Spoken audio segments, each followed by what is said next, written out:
Run, party, repeat. Welcome to the East Coast Adventures Dirt and Vert Podcast, where we talk all things running, racing, and training to help you get ready for your next big adventure. Learn from our successes and our failures, and have fun at the same time. Join us right here every week with inspiring guests who share their captivating tales from the trails. And remember, nobody cares. Run faster. All right. Welcome back to the Dirt and Vert Podcast. I'm David. And I'm Matt. And we have Jeremy Bohnett with us, back from Hyperlyte, but most importantly, back from Run Love It 100. Jeremy's done a couple 100-milers at this point. I think this was probably number 5 if we're counting right. But what's kind of special about this one is this is probably the best 100-miler that Jeremy has put together. Got him a second spot on the podium.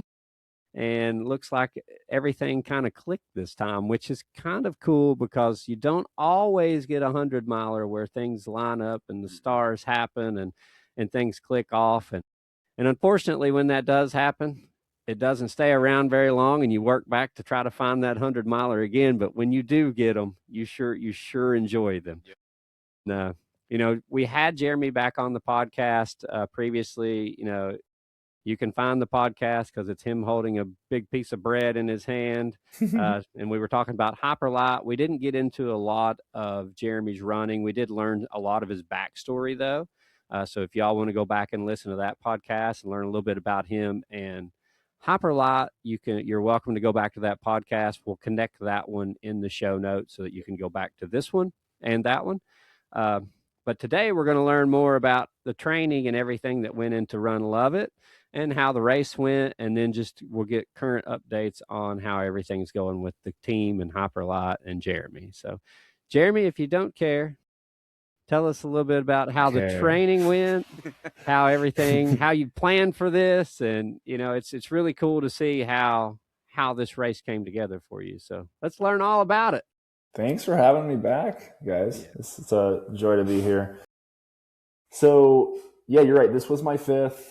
And these 100-mile distances are so interesting. Like that well-executed race for me was so elusive. And the challenge is like the reason why like my first 4 didn't really go as I wanted or planned. Like all of those reasons are things that like you can't really find out in training. They're all things that pop up between mile like 30 and 100. Right. So that's like the wild thing about the 100-mile distance is like the game is the practice.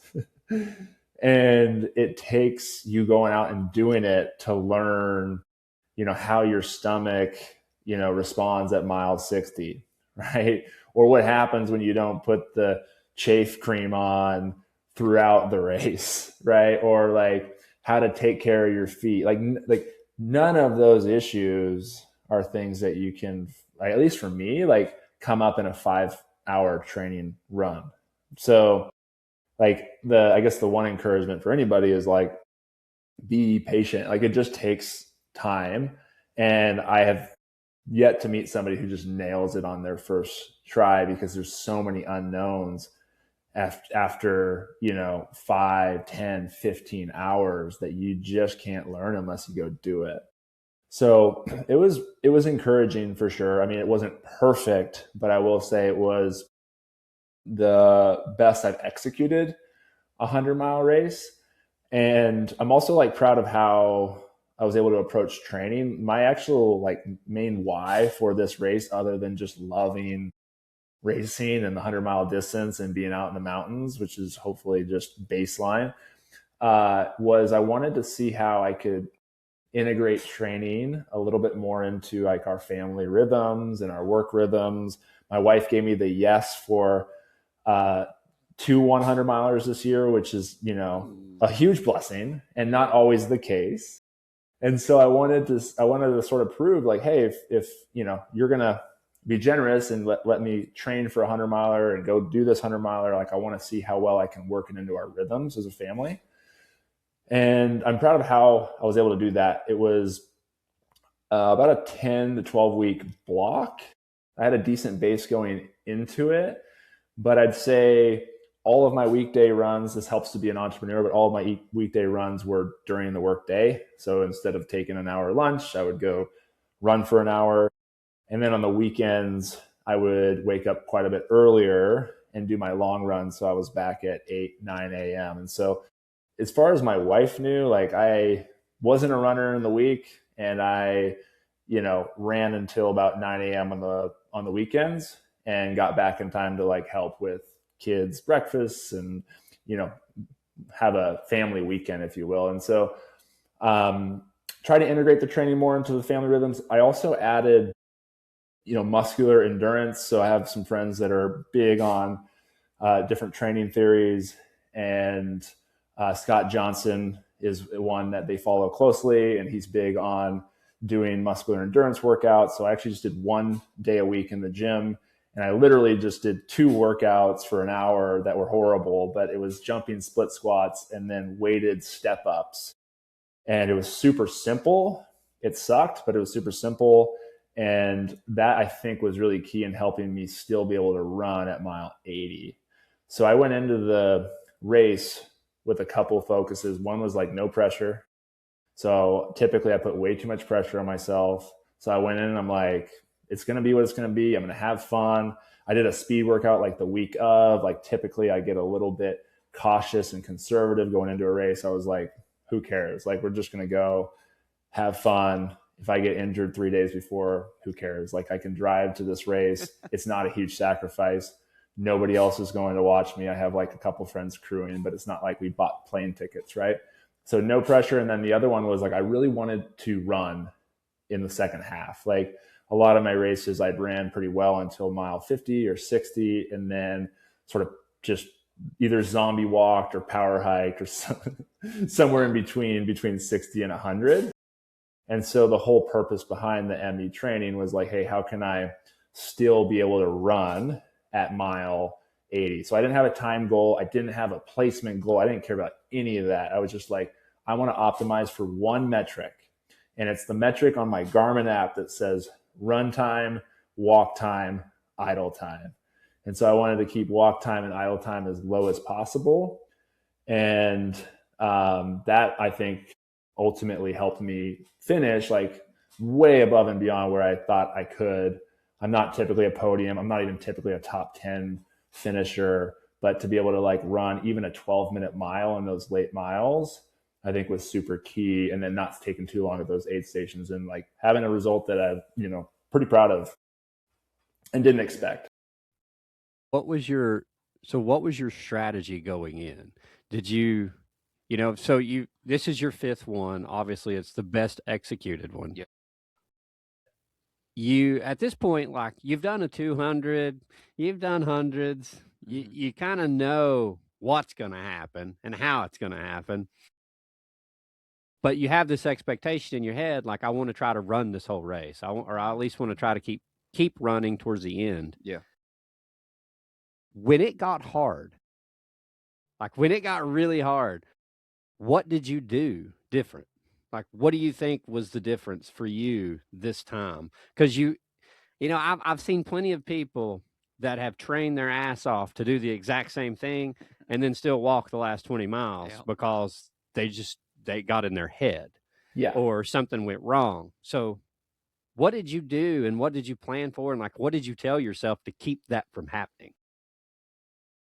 There was still some walking. Don't get me wrong. Well, I mean, there is in every 100-mile trail race. Like, there's always going to be some walking, but it's that death march that it's the cruel jewel. It's the cruel jewel death march, man.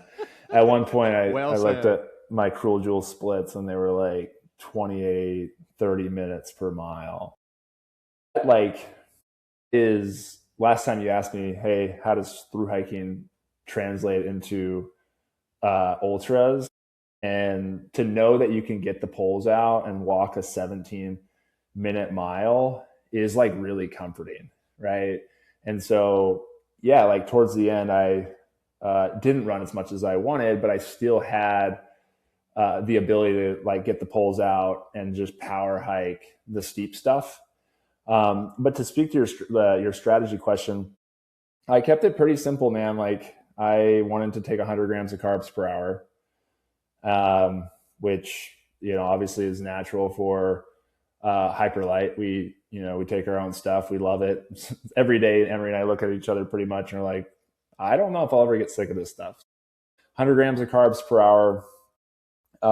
Take care of the stuff that has bit me in the butt in the past, which is chafe prevention, which is, making sure my feet were taken care of, and, I had the right socks. And I even tried these things called silicone toe caps for the first time, because I get this one blister on my big toe every single time. So take care of my feet, right?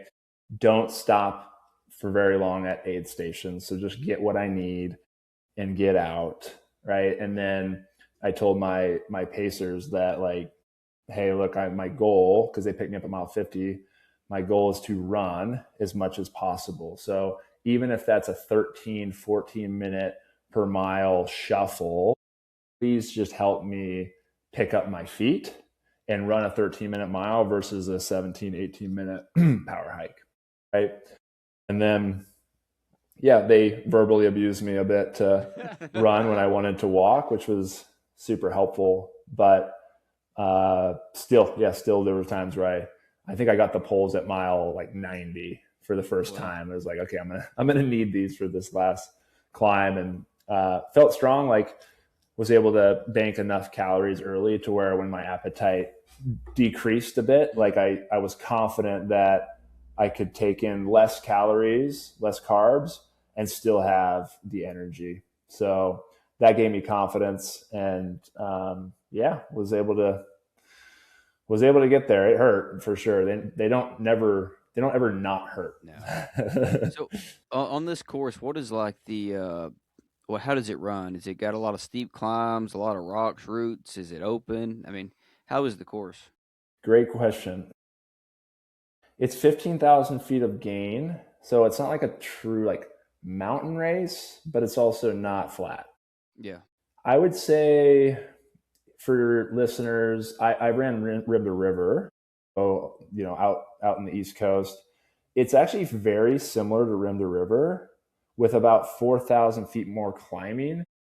It's about as technical as Rim to River. You have these sections where leaves are covering the trail, and you're just kind of guessing what's underneath them or shuffling through the leaves. So it's a little rocky in parts. Climbs are about 300 to 600 feet gain, right? And so they're not like long sustained climbs. It's kind of up, flat, down.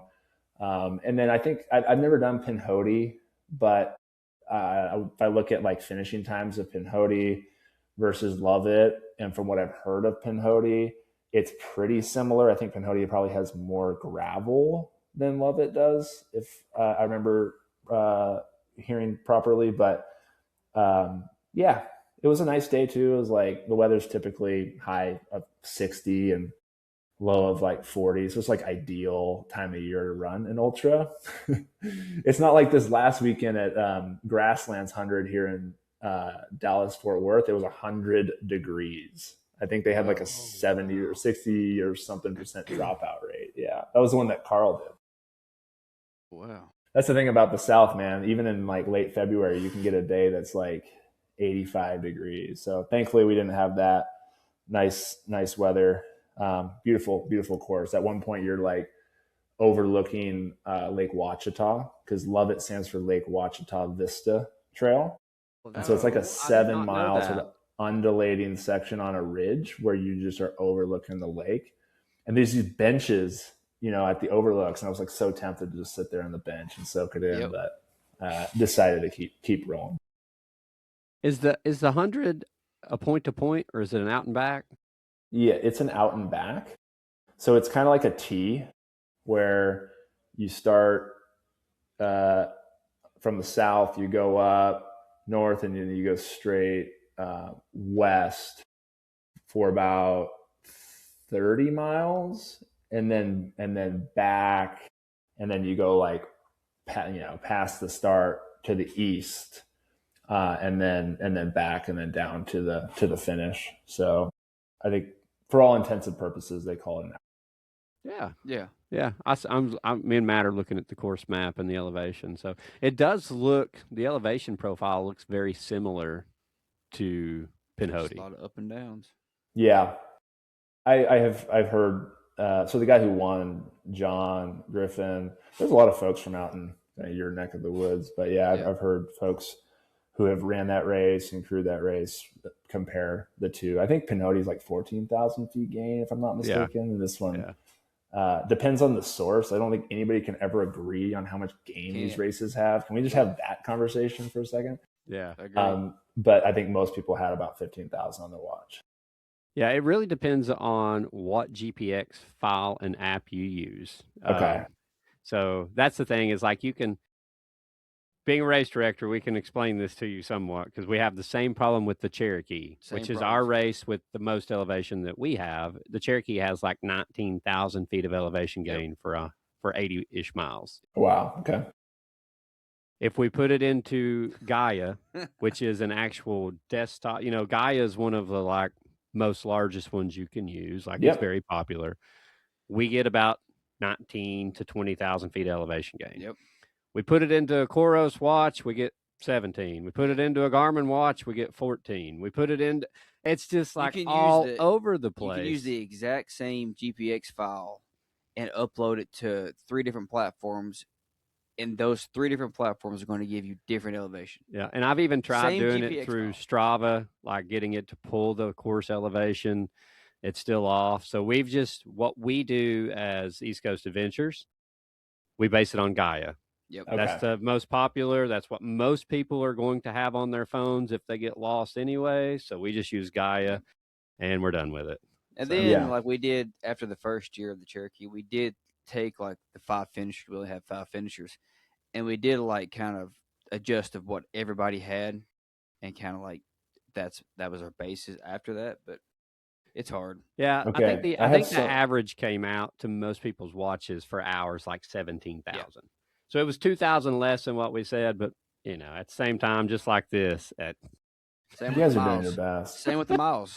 It's same with the miles, man. I had 99 miles on my Garmin watch, and then people were trolling me on Strava saying, "Hey, you got to go do one more." I'm like, right. And let's be real there. Like we're doing the distance on the same app. Same app. Yeah. Like we're not wheeling off a 100-mile trail race.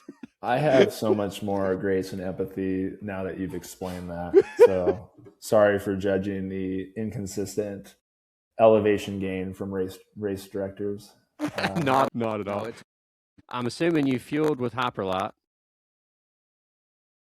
What gels did you use? Hey, so I did not use gels. Okay.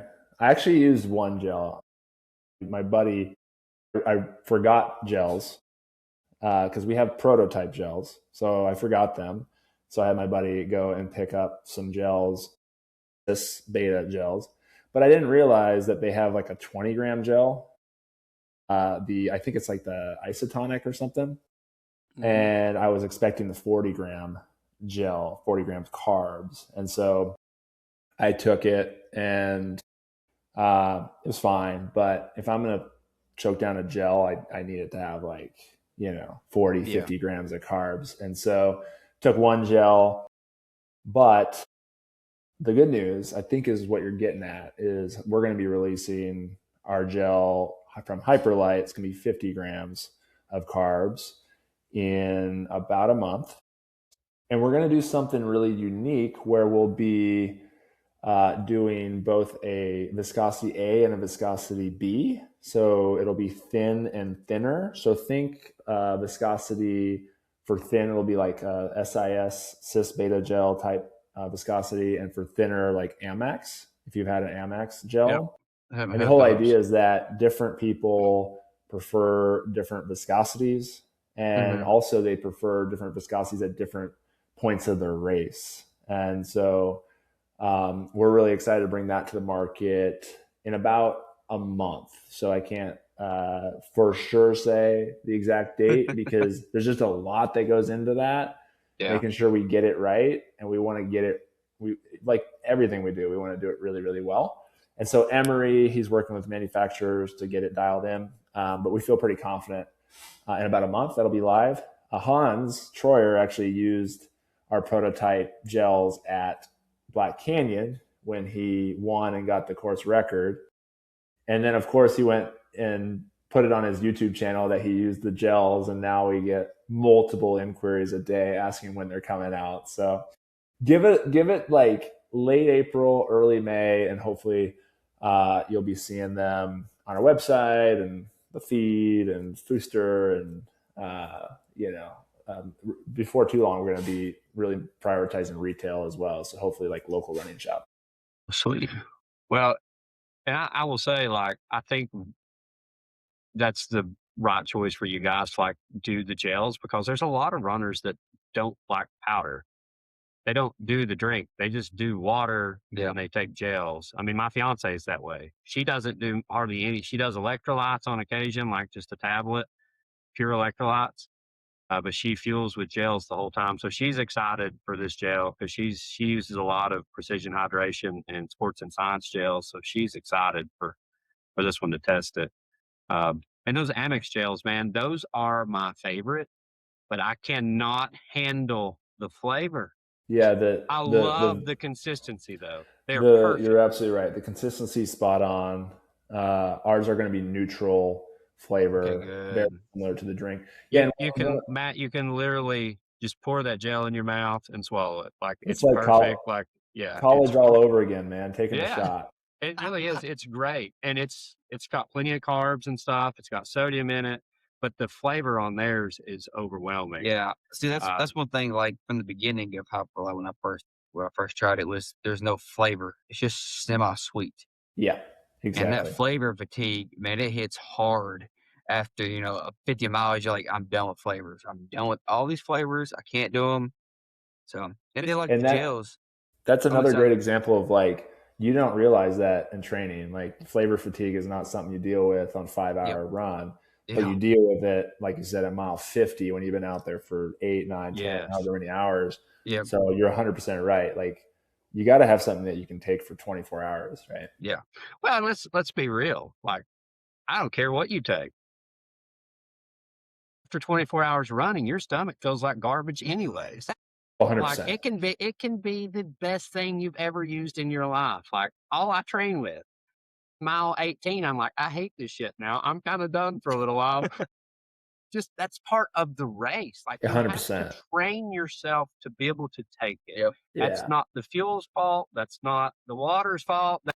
Like that is part of giving a hard effort. And you probably even felt some of that because you gave a pretty hard effort this time. Like, not saying your other ones haven't been, but like to keep pushing, your stomach sometimes can be like, oh man, this guy's not quitting.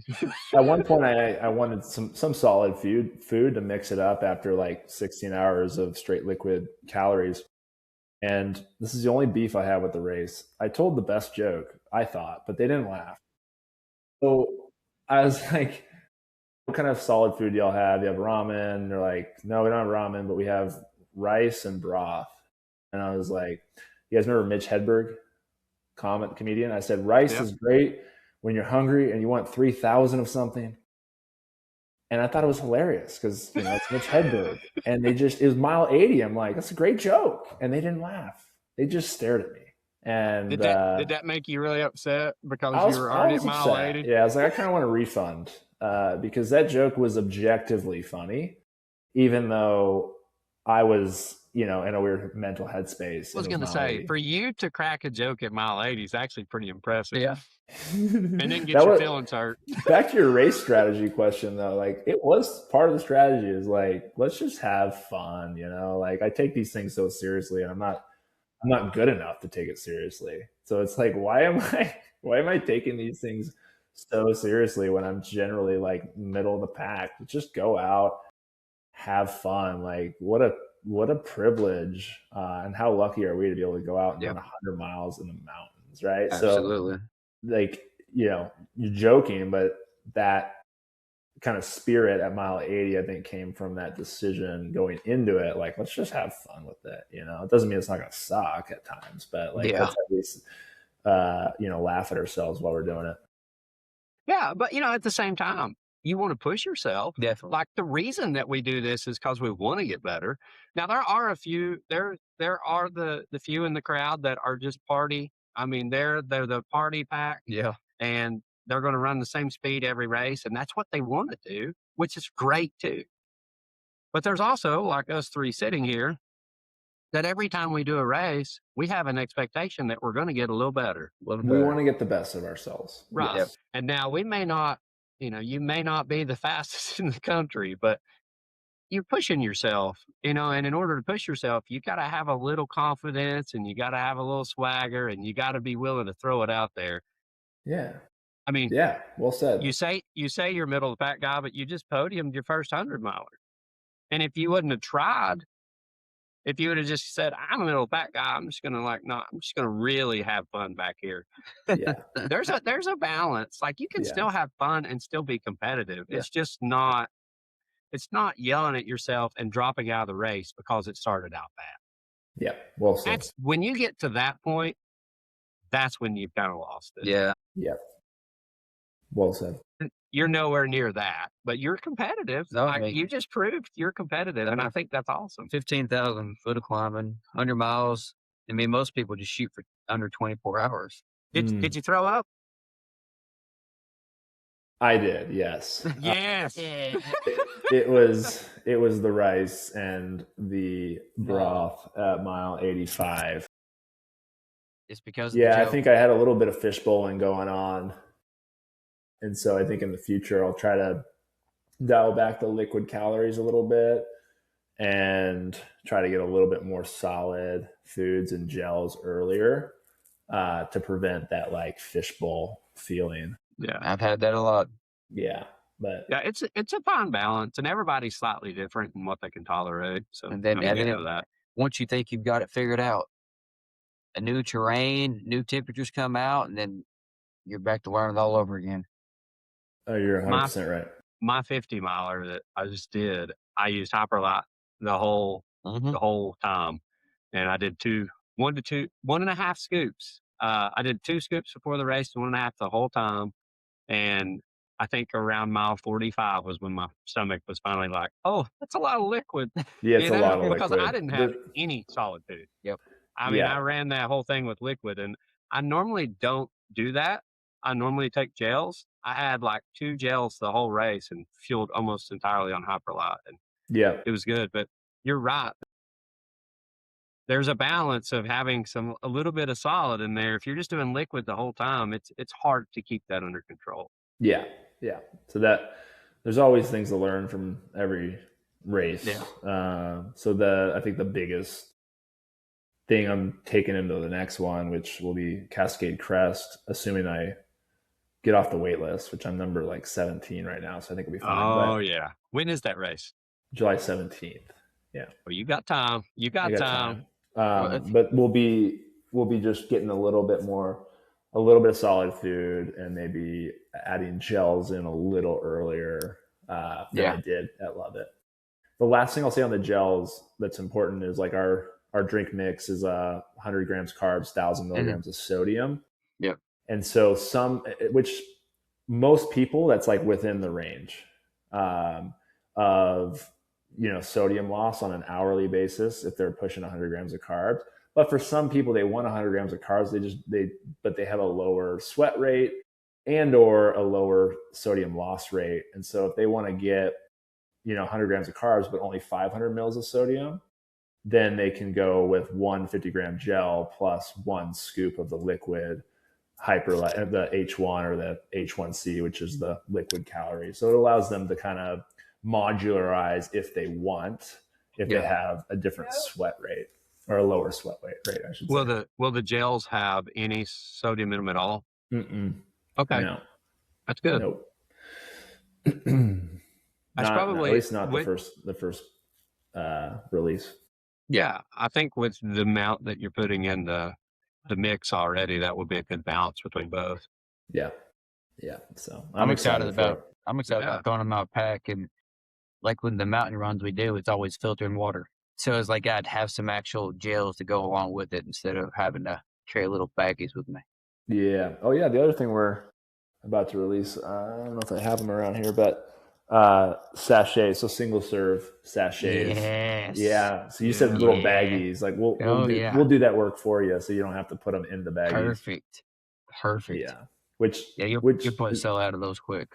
We will. I think it just helps open up a lot of retail doors. So the feedback we get from retailers is like, people a lot of times when they go into a shoe store, running store, grab a pair of shoes and then a gel and then maybe, a single serve of something versus like a 10 serving bag. So that'll help, I think, get us into retail stores and get people who aren't wanting to buy a 10 serving bag without trying it first to at least introduce to the product and the brand. Right. But I mean, they're a help with drop bags. Oh, 100%. Putting all in drop bags. Yeah. I have spent, a fair bit of time prepping for races by putting scoops of powder into, these Ziploc bags, which is fine. Yeah, it works. But it's not as convenient as having them already in these sachets. So that'll be within the next few weeks. That'll be before the gels. Oh, sweet. Yeah. Yeah, it's kind of funny when you first start like down this road, you think I'm going to make mix. I'm going to make like a nutrition. And then as you get further into it, you're like, okay, I'm going to make a gel. Okay. Now they want a single pack. Now and it's just funny because like, as you're doing this, people are asking you for things. You're like, yeah, I mean, I guess I could do that. Yeah. Yeah.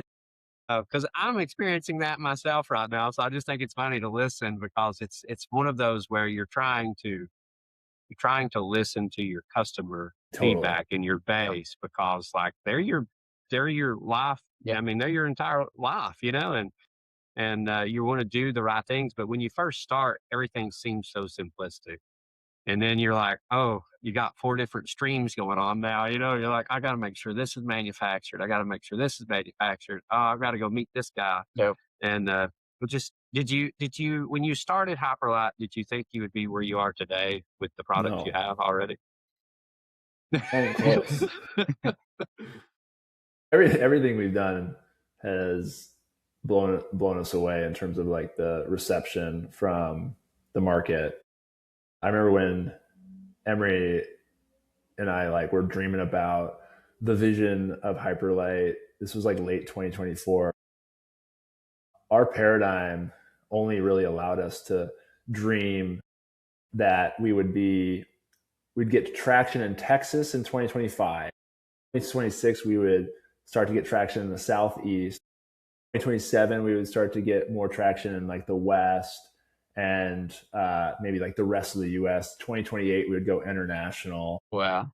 And that timeline was like a 4-year timeline, basically got shrunk into 6 months. Yep. And really the big catalyst for the growth was when we released the documentary on Hans. Yep. And honestly, we're like, hey, this is an incredible story. And we hired the best videographer we had ever met, who had never done filmmaking or documentaries before, but we knew he could put together some good video. And so we're like, yeah, our moms will watch this for sure. Right. And we had no YouTube channel at all. I think we had one video on there that had like 50 views. And so our expectations were not, I guess, not where reality ended up being, but we released it on YouTube and it just absolutely went bananas. And it just actually hit 2 million views a few days ago. Yep. And it's just mind blowing, man. Like we're really thankful, feel really blessed, and it definitely gets us excited and, scared in a good way about like the future. Because if this is where, we've been able to get to in a year and some change, what does another year and some change mean? Like that to us gets us really excited, and really makes us ask the questions like, hey, are we prepared for that? Right? Are we going to be able to continue to your point, like listen to our customer and have our ear to the ground and have the same standard of excellence across the business when we do continue to grow? And so it's exciting, but it also forces us to really ask the questions like, are we ready for it? Yeah. It's been really cool to see your all's trajectory because it's been pretty fast. Yeah. Yeah. Thanks, man. I think, I know. go for it. I said, like, even with our team, now when they're sending all of their pictures of all their race day nutrition or training, it's always got a bag of Hyperlyte right there. Like every photo, it's got a bag. So like, yeah, you're right. The growth it's going fast. Thanks, man. That means a lot. It was so wild. So Emery and I ran Bear 100 like a week before we launched Hyperlyte, or maybe like a month before we launched Hyperlyte. But we wore Hyperlyte shirts that like we printed, on like a at home screen printer or whatever. Yep. Nobody knew who we were. We hadn't even launched, of course. And then I ran Run Rabbit a year later, and there was a few people like that were like, "Hey, Hyperlyte, it's awesome." And then 6 months later, I'm running Love It, and I'm not kidding. Since it's an out and back, right? I had a lot of people being like, "Oh, Hyperlyte, yeah!" Like I've seen your YouTube stuff. I have probably 10 people that just saw the shirt and shared their enthusiasm for the brand, which is like definitely it's surreal. Honestly, it really is. And yeah, I guess for us, the focus has been like, hey, how do we just treat people well and do the right thing? And we've made a lot of decisions that are like short-term loss, long-term gain. Like we're like how we treat athletes, and like our whole mindset is like, how can we give, and then in turn, like of course, like I think it comes back, but like we're not forcing people to post about us. Like we're not doing a lot of things that other brands are doing to get these sort of short-term pops, because we want to be in this for the long game, and we also want to like build like true loyalty and respect from the community that we like deeply care about, because we're runners ourselves, right? Yep. And we know what it's like to have brands just like pushing stuff on us or forcing short-term gains, and it's just like not the game we're interested in. And so it's been fun. I think the focus is just like do the right thing and trust that the score takes care of itself in the long run, right? Yeah. Yeah. No, you're doing a good job with that. Yeah, no, y'all are doing great. Yeah. My ADHD kicked in because as you're telling me this, it takes me back to a question I was going to ask you, and I just now remembered. Hey, I have ADHD too. This is probably why we run, man. Like, just I hear it's good for ADHD. Yeah, I think it's also why I'm pretty good at this podcast. I don't know. I love it, man. I can out ADHD your ADHD, so you don't got to apologize. So I wanted to say one of the things that I just had a conversation with another athlete about this, and I want to say you nailed it, because I think this is crucial, and it's such a small thing that people don't do in long races that you did. And that is having the right crew there to make sure that they don't baby you and coddle you and tell you it's okay and you can stop. Yeah, definitely. Because that is an important factor. And for people doing their first 100-miler, like, you may not want your mom crewing you, like you may not. You probably want your brother or your friend that's going to give you the hardest truth you need, which is like, you're being whiny. There's nothing wrong with you. Your leg's not broken. It's working just fine. You've not even fallen down. Like, keep going. Yeah. And we need that, because at mile 80, we are babies, Yeah. And did you, I remember you saying you had, they were getting on to you. Were there any hard conversations where it made you mad and you just ran out of there like angry?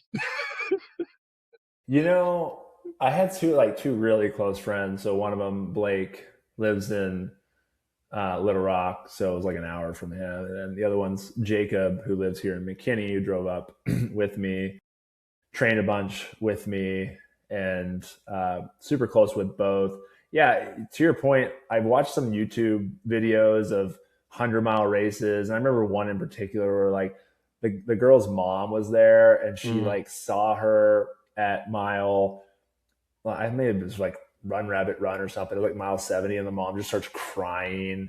Like, I'm like, I couldn't deal with that. Like, not what you want when you're out there, running 100 miles. And so I do think like the best crew they know you well enough to know when you need empathy and then when you need a kick in the pants or a chat, like that sort of,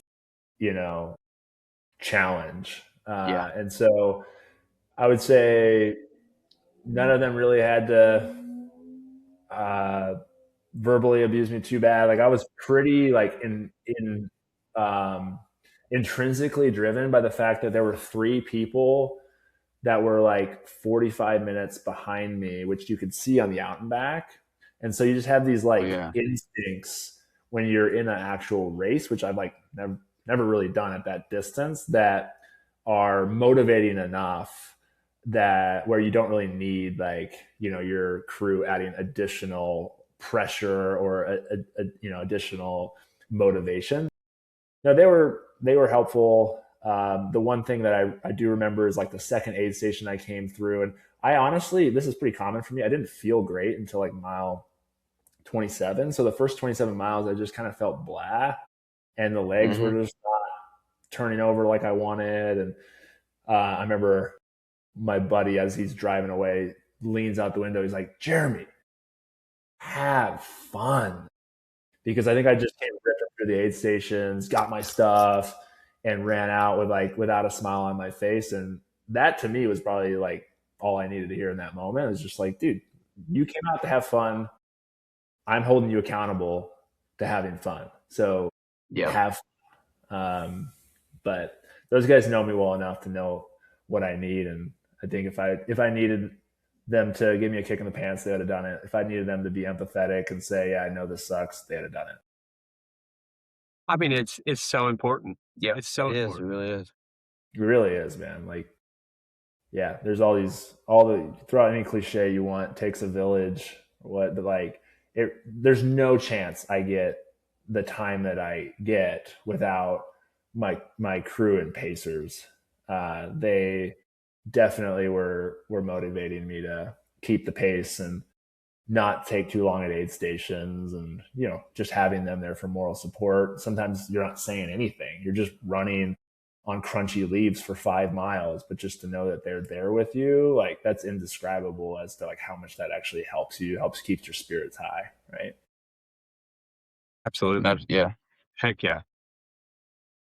Well, I want to ask you this now. So we've talked about Hyperlyte, we've talked about a little bit of the fueling and stuff you did and what you did, but what gear did you use that worked for you well, and what gear didn't work well? Or did you have any gear that didn't work well? Friction prescription, that my chafe prevention go-to was key. I honestly, like, one of the worst mistakes I've ever made, and it seems small, was at Cruel Jewel. I didn't properly lube, and it darn near ruined that entire race. I don't know. I've had a lot of pain in 100 miles, but like, to have really bad chafing, you can't come back from it. Like, you can try to walk like a duck or however, with your legs super, like, you can't come back from bad chafing. Like, the rest of your race is going to be absolutely miserable. So I do mean it. Like, I used a lot of the friction prescription. That was super key. I had zero chafing. I'm a big fan of the belt plus the John G shorts. I am convinced that even if I did UTMB where they have all this mandatory gear, I would find a way to put all the mandatory gear in like a belt plus the John G short pockets, because I hate packs. Like, I'm like, I know some people love them, but I'm 6'6" and I'm like 210 pounds. So like, I'm just a big dude and I get hot like really easily. And so like, having a pack on my back is just not my thing.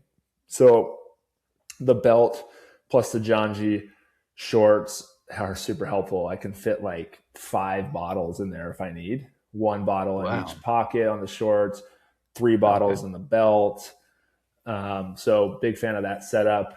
And then got my trekking poles at mile 90 when I just needed like a little bit of extra pick me up on that last climb. I'm a big fan of the Black Diamond carbon, I think Z something.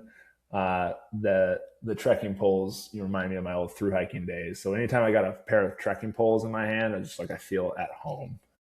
And then also ice bandana. Like I said, I'm a huge dude. It was only 60 degrees, but when I'm in the sun and it's 60 degrees, like I'm getting kind of hot. And so I was the only guy out there icing. But for me, like when I throw that ice on, like I could hit like a whole nother gear. Like I felt really, really good. And I think that was super helpful for me, especially because I'm so big.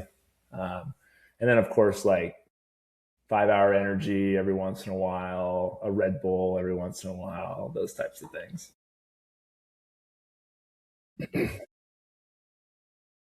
Caffeine helps, man. It really is. It's a performance enhancing drug.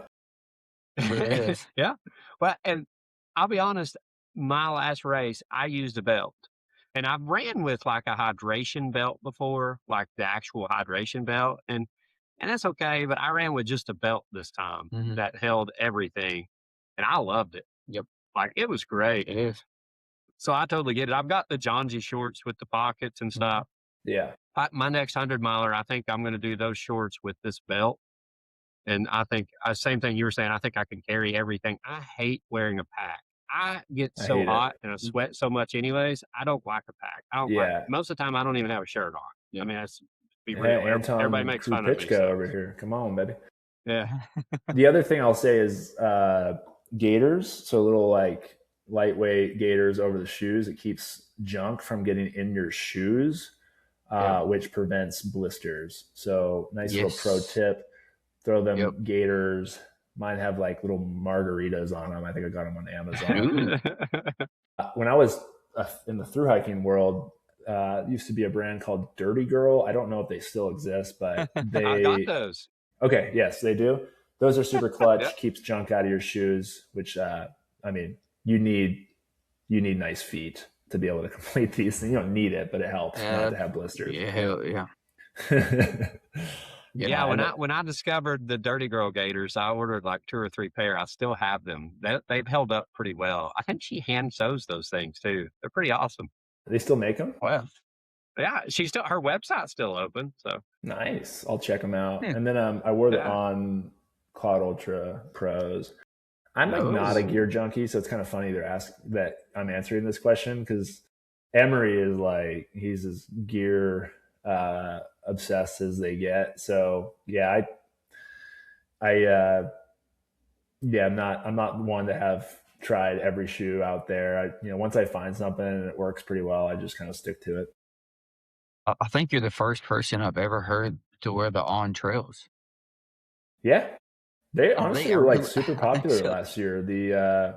I'd say like the 2 most popular shoes last year were that at least that like hit the market for like the first time, I guess, would be the On Cloud Ultra Pros and then the La Sportiva Protojo Pros. Those were huge last year. I never tried the La Sportivas, but I ran Run Rabbit and then love it in the Ons, and I like them pretty well. Yeah, I've been using the La Sportivas. I love them. That's what Mary uses too. Okay. I tried the On Cloud. Was it Monster? Maybe is that what it's called? Yeah, they were. Yeah, and it was just a little too much cushion for me. I tried it for Ball State, but I'll have to try their trail shoe. I haven't tried it. Yeah. Emery also tried the Cloud Ultra Pros, and he, after a few wears, I think that was his feedback, was too much cushion, not enough like return, not enough propulsion. So I don't have enough experience in shoes that I could really be able to tell you, but I like them. Also like it's different builds, different feet, different people, like not the same pair of shoes work for everybody. So totally get it. Yeah, I think I'm going to try out those Hoka Rocket X trails. I'm hearing like really good things about those. So that is a good looking shoe too. And they got to give them credit. They're finally starting to get shoes that don't look like Hokas. Yeah. Yeah. So I think the new Speedgoat 7s kind of look like a Solomon or something like that. Good. I think they're getting much better on their designs. Yeah. They're pretty bland before. Yeah. Yep. Well, dude, I'm glad that everything went well for this race. Sounds like you had a lot of positive and very little negative, which is good. Like you had some things you faced, but I like overall, it was pretty dang good race, man. Congratulations on your podium. Thanks, man. I really appreciate it. It was fun. As our friend Kyle Kraft would say, hold on to those for confidence and hold on to my other 4 100s for humility. Right. So Yeah. Yep. yeah, I think it was a good confidence booster, but by Definitely. no means do I expect that to be, the story at Cascade Crest. We'll do our best and kind of see where the chips fall. Well, that's just the new standard now. Please no. Remember, my theme is have fun. Yeah, of course, That's right. it's And fun that's a to good compete, theme. It but is. if I obsess on the time or the place, then I lose the whole point. Well, you gotta add the fun into the standard. There The you fun go. is standard and fast miles. There you go. I like that. Well, Jeremy, I know we're getting close on time here, so I want to ask you a question. And I don't think we really have any listener questions. We didn't share anything about today. It's all So, good. But I want to ask you this because I'm curious because people's why can change. So we just want to ask this again, and then we'll see if you got any questions for us. But why do you continue to do this? Like, why chase that faster 100 miler and kind of leave it all out there and try to do this? And this is number 5 now. Why do you continue? And you're actually getting ready to do number 6. Hopefully soon you get off the wait list. Yeah. Yeah. Why do you continue to push yourself in this way? Because it's very hard to be an entrepreneur, to be a husband, to be a father, to be everything that you are already without being a runner. And, Yeah. we can talk about the 100-mile race, but what people, most people listening to this podcast understand now that 100-mile race involved hundreds and hundreds and hundreds of miles of training, whether you did it during working hours, during lunch, or on the weekends away from family doing those long runs. But why do you continue to do that and push yourself this way? It's funny. I've heard a lot of people answer this question, and I don't know if anybody can actually articulate the answer because it is so hard to put words to. The answer from me is probably not the most inspiring. It's that I genuinely love to do it. I love every part of it. Well, maybe not every part, but I love the adventure of it and being able to see new courses, meet new race directors, meet new aid station volunteers. I love the challenge of it and the challenge of waking up every day and deciding to run whether I feel like it or not. The mental component, the physical component. I love the idea of continual improvement, and running, does have quite a bit of science to it, to where you can actually see progress. Wow, I did this exact same run, a year ago, and I had this pace at this heart rate, and today I have this pace at this heart rate. It's I love just being able to see progress through hard work. It's really fulfilling. I just love it. That's the short answer. But there's also a component to where I shared my story last time. I was in some pretty dark places 15 years ago, and I was void of passion. I was void of doing things that I loved that didn't leave a wake of destruction in my path. And I was yearning in that time for something that really gave me life, and something that inspired me, and something that didn't make me feel like garbage and ruin relationships after I was done. And that's where I met some folks that had done through hikes, and it was the spark. It was the spark of adventure, and I came alive again and had the privilege of doing 2 through hikes, from one in 2010, one in 2015. And after that, wanted to start a family and have a job and have a career, but I could just never shake this desire to go out and push myself and do adventurous, crazy stuff. And for me, ultra running is that thing within the context of having a family and having a business and having adult responsibilities. And so I feel if I lose it, I lose a big part of me, and I lose that thing that gets me up out of bed every day, and beyond my faith, gives me purpose. you know, and so it's pretty deep, and it's pretty intrinsic that I do this and want to like continue to stoke that fire, because like it gives me a lot of life. Yeah. You said that wasn't like going to be I think you kind of alluded that wasn't going to be an inspiring answer, but I think it was pretty good. That's pretty deep. It's pretty, well, yeah, it just might not be very relatable, right? So it's like I guess maybe the message is like everybody's going to have a slightly different why, right? Yeah, and yeah. that's okay. Like for, one person to not be inspired by that doesn't mean you're doing it for the wrong reasons. It just means you have a completely different why. But I think we can all agree that we're better for showing up every day, putting in work and chasing a goal. Like, I don't think we can argue that makes us better as people. And so, yeah, your why might not look anything like mine, and that's totally fine. Right. Yeah. Well said, sir. Well said. And love the answer.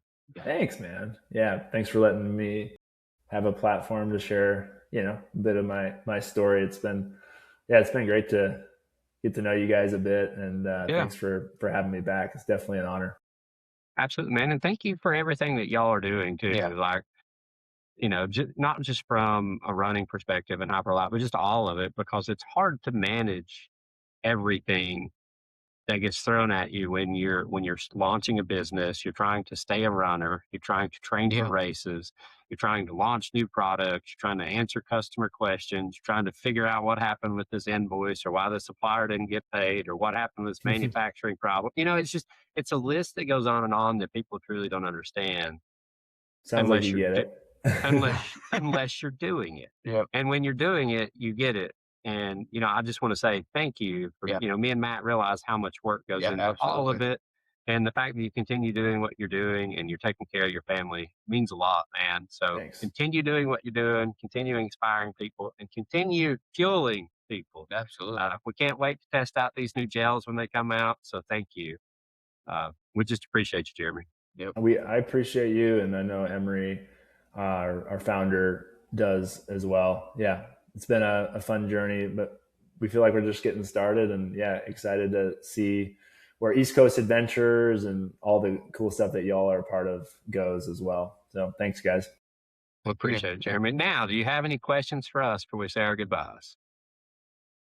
I didn't come to the interview prepared with questions. What's next for you guys on the race calendar? What are you dreaming about?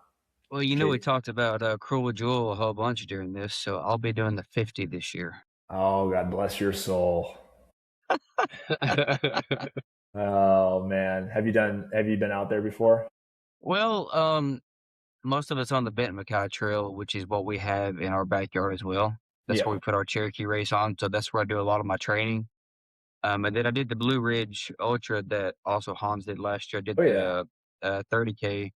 So I was on that part of it. So, I mean, I've been on a lot of the same terrain, but not the whole course. Yeah. I love that area. People give the Appalachian Trail, they call it the Green Tunnel, but to me, it's just, I love it. It feels like home in some ways, and I'm definitely inspired by the North Georgia terrain. I mean, it's definitely pretty gnarly, and people don't understand how beastly some of those trails are. Well, they're technical and hard. So I'm looking forward to it. But keep me posted on how Cruel Jewel goes. We will. Oh. How about you, Dave? Well, I just finished that race this past weekend, so my goal now is to switch to trail, which I've not been doing for a while. Like, it's been years. I switched over to road for a while to figure out how to get faster, and that's worked. So now I'm going back to trails. My next race will probably be Mid-State Mile, that last man standing in Franklin, Tennessee. And that's probably going to be, I've never just trained for that race. So I think it's going to be my area race this year. And then I'll probably do a 100-miler in the fall.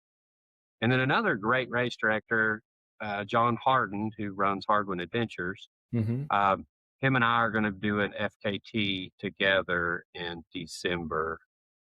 I got to look at the trail. He sent me all the information. I think it's about 200 to 300 mile FKT. We're doing it as a team, so see how that goes. That's exciting. Welcome Yeah. back to the dark side, man. Coming back to the trail scene. I'm a way better trail runner than I'm a road runner. I'm So I'm sure. really Been trying to excited get to him. get back. Been trying to get him to run trails again for like 2 years Yeah. now. I mean, I wanted to try to get fast, and this is I like think the now we'll see how prodigal's it goes back to trail. prodigal son, man, coming back. We love to That's see right, it. baby. Well, That's right. the community is excited to have you back, and excited to hear how the race and FKT goes for you, man. Thank you. Well, Jeremy, thank you, man. It's been a Absolutely. pleasure having you on. We love you and your product, so thank you very much. And glad we could get you back on. We'll have you on again, I'm sure, at some point just to get updates. If you don't release that gel in the next month, we're going to have you on just for customer complaints. Yes, please. I'll be here to field an hour of complaints. I'm happy to do it. But super happy for you, man. Great race. Glad Friction Prescription's working for you.